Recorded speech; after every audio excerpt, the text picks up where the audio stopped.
On these pages right here, it's showing how different things looked as he was growing up. We're not going to get into all of those because I want to make sure I get into the rest of the stuff that's really important. A way with words. ML grew up listening to sermons in church. In case you don't know what sermons are, down here in this red box, it tells us that a sermon is a long talk, usually given in church. It says, ML grew up listening to sermons in church. He learned how powerful words can be used to help people understand ideas. I like powerful words. When ML was 14, he entered a speech contest where he put his anger about the unfairness of separate rules for white people and black people into words. He made people think. He made people feel. The judges loved his speech, and he won. Awesome. Down here, it's going to tell us what some of his own words were. He's telling at the age of 14, let us see to it that we give fair play and free opportunity for all people. Wow, those are some powerful words, especially from a 14-year-old. Over here on this side, it's showing the Ebenezer Baptist Church. This is located, where does it say that the Baptist Church is located? I think we already said that was in Atlanta, Georgia. And that is where he learned a lot of his powerful words. Over here, that's a fact. ML not only grew up in the Ebenezer Baptist Church, but he later became a minister there as well. He followed in his father's footsteps and became a minister too. Let me show you that. That's the church that he belonged to. Quite a few people in there. That's called the congregation. All right. On this page, let me show you this first. You can see people that are all on the bus. Now, up here it says, on the bus ride home from the speech contest, the driver told ML and his teacher to give up their seats to white people? How rude. ML had to stand for 2 hours. He was mad, but he didn't say anything. He knew he could be arrested, hurt, or even killed if he did. Wow. Over here on this side, it says white passengers could sit in the front of the bus. Black passengers had to sit in the back or stand.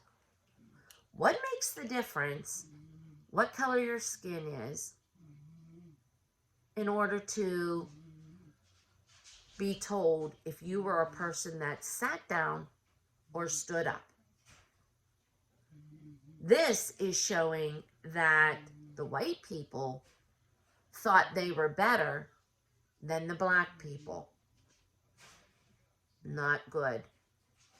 That sure gives you something to think about and something to feel. Over here, there's a sign, and this sign is saying that you have to sit where you're told, and if you don't, you can be given a fine of $5 to $25. And back then, boys and girls, that was a lot of money. It says a man attaches a segregated seating sign to a bus in the southern United States. a student of peace.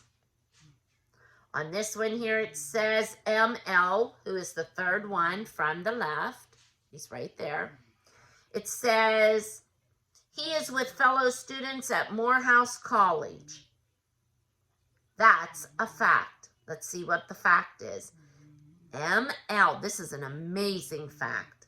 ML skipped 2 grades in high school. What? He skipped 2 grades? How do you do that?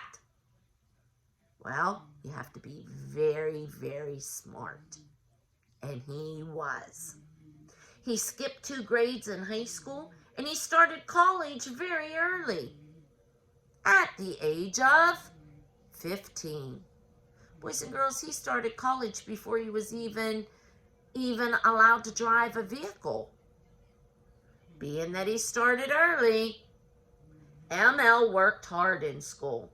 He finished college when he was 19 years old. He moved to the northeastern United States and continued in school. He wanted to be a minister, just like his father.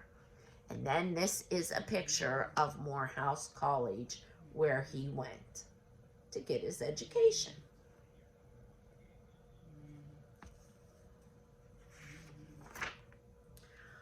Then it says in 1952, ML met a woman. Her name was Coretta Scott. And they fell in love. They got married and they moved south to Alabama. There, ML worked as a minister, just like his father.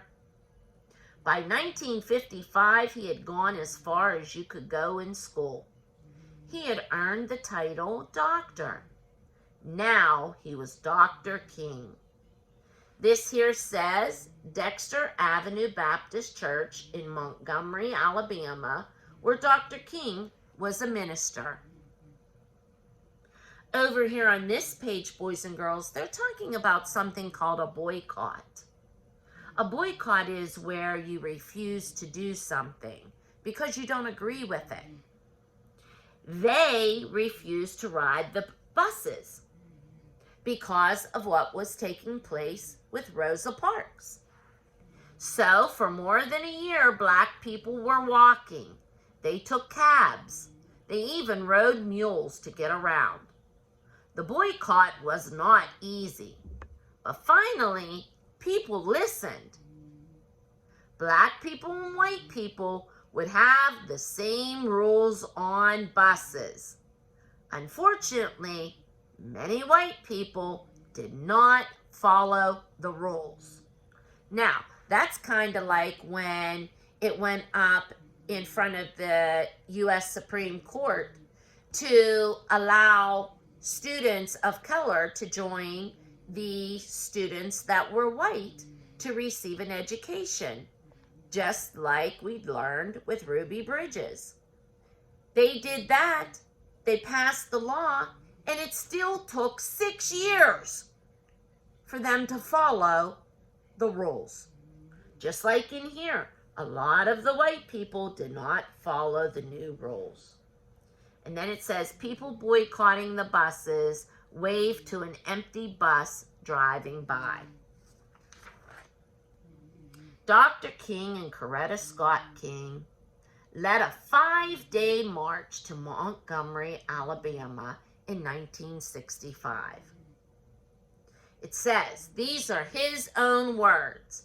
His words were, injustice anywhere is a threat to justice everywhere. Dr. King went all over the country giving speeches. He talked about injustice and civil rights. He made people think.